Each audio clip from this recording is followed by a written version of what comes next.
इस जो देश के पहले प्रधानमंत्री पंडित जवाहरलाल नेहरू जी ने जो 20 नवंबर 1937 को जब अपना देश गुलाम था आजादी से पहले 20 नवंबर 1937 को एसोसिएटेड जर्नल लिमिटेड, इसका छोटे अक्षरों में नाम है एजेएल, इसका गठन किया था।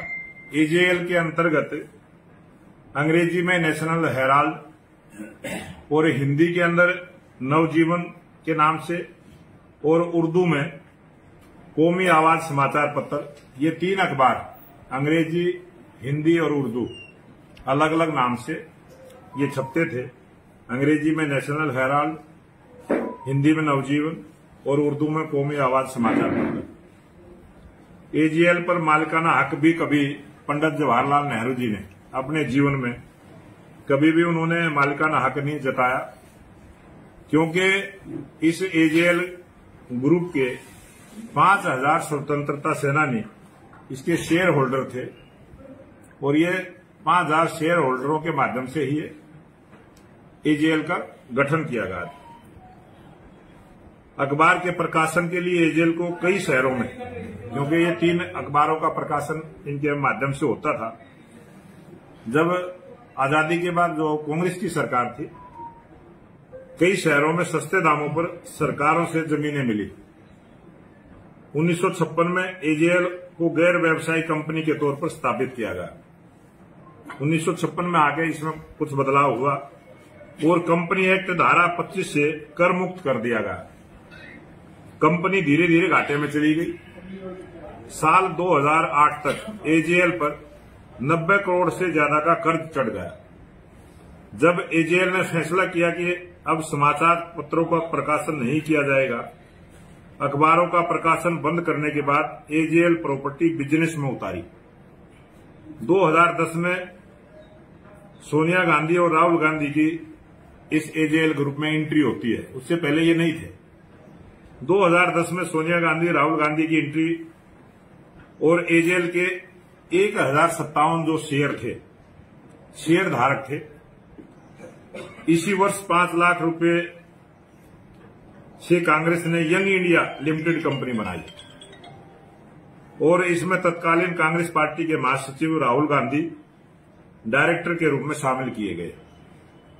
कंपनी में 76% हिस्सेदारी राहुल गांधी और उनकी मां सोनिया गांधी के नाम से, 38% दोनों के नाम से 76% की भागीदारी एजेएल कंपनी में हुई और 24% कांग्रेस के नेताओं मोतीलाल वोरा और ऑस्कर फर्नांडिस, जिनका दोनों का निधन हो चुका है, उनके पास ये प्रॉपर्टी रही।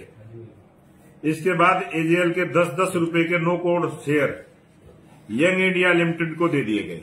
जो young India limited company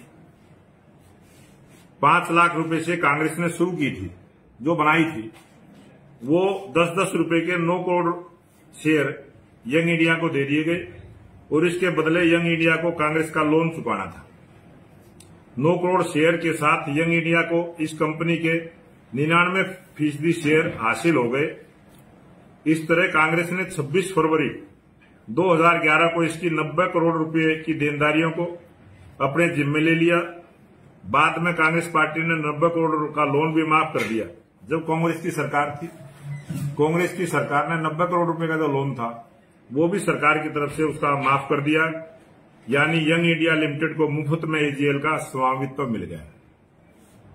Congress ने एजेएल की होल्डिंग इस लोन के एवज में यंग इंडिया लिमिटेड को ट्रांसफर कर दिया। मतलब बिना शेयर धारकों को विश्वास में लिए इनके शेयर को यंग इंडिया लिमिटेड में ट्रांसफर कर दिया गया। इसके बदले में यंग इंडिया लिमिटेड ने महज 50 लाख रुपए द एसोसिएट जर्नल को दिए। आरोप यह है कि यंग इंडिया ने 90.25 करोड़ रुपए की वसूली के अधिकार हासिल करने के लिए सिर्फ 50 लाख रुपए का भुगतान किया था, जो एजेएल पर कांग्रेस पार्टी का बकाया था। यह राशि पहले अखबार शुरू करने के लिए कर्ज के रूप में दी गई थी। एजेएल को दिया गया कर्ज भी माफ कर्ज भी एक तरह से अवैध था, क्योंकि यह पार्टी के फंड से लिया गया था। शेयर ट्रांसफर होते ही एजीएल के शेयर होल्डर सामने आ गए।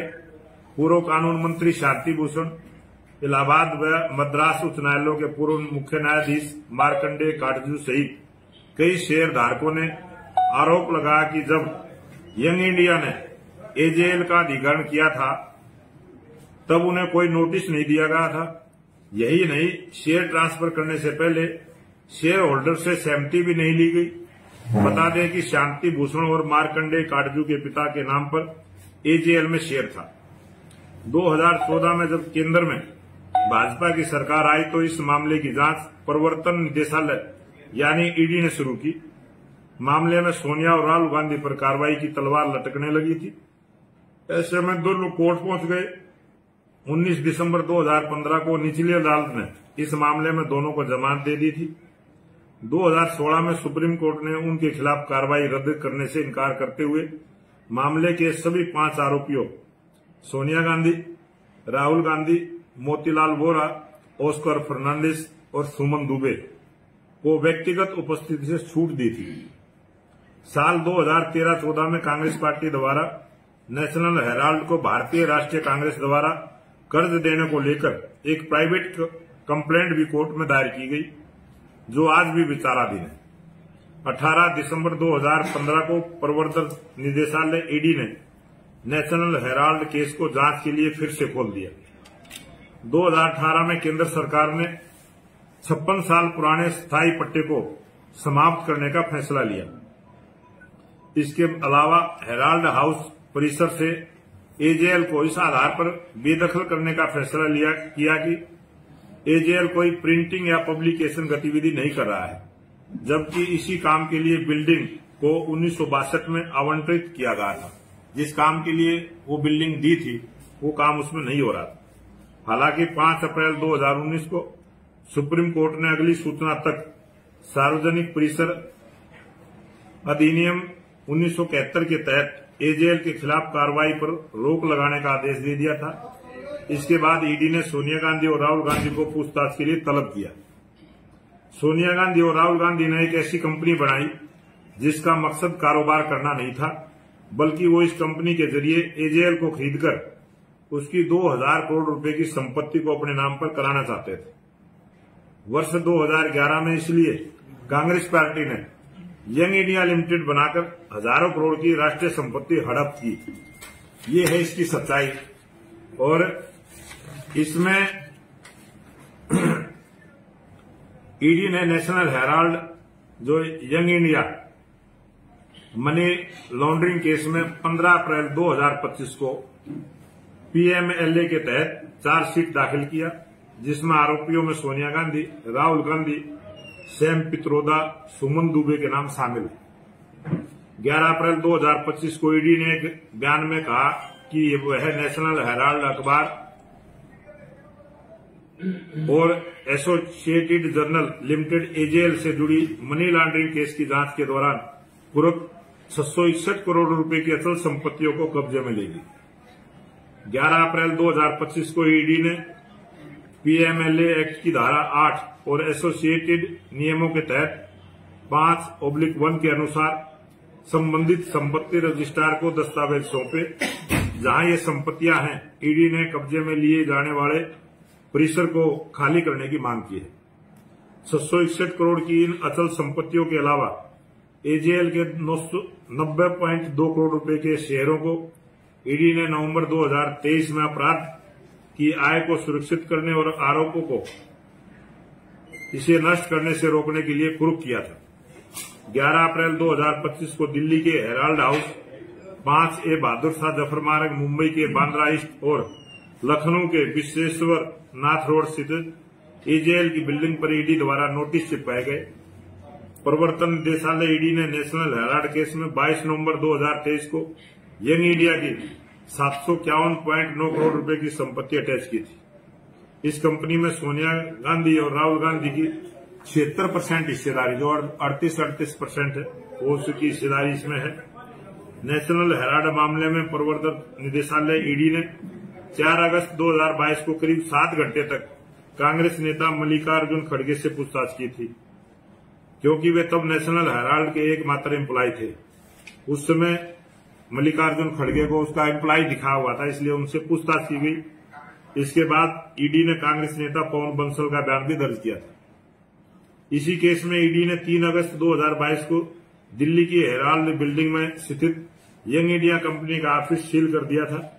पिछले 2 और 3 अगस्त को ईडी की टीम ने सुबह से देर शाम तक नेशनल हेराल्ड के दिल्ली, मुंबई और कोलकाता समेत 16 ठिकानों पर छापेमारी की थी। यह कार्रवाई सोनिया और राहुल गांधी से पूछताछ के बाद की गई थी।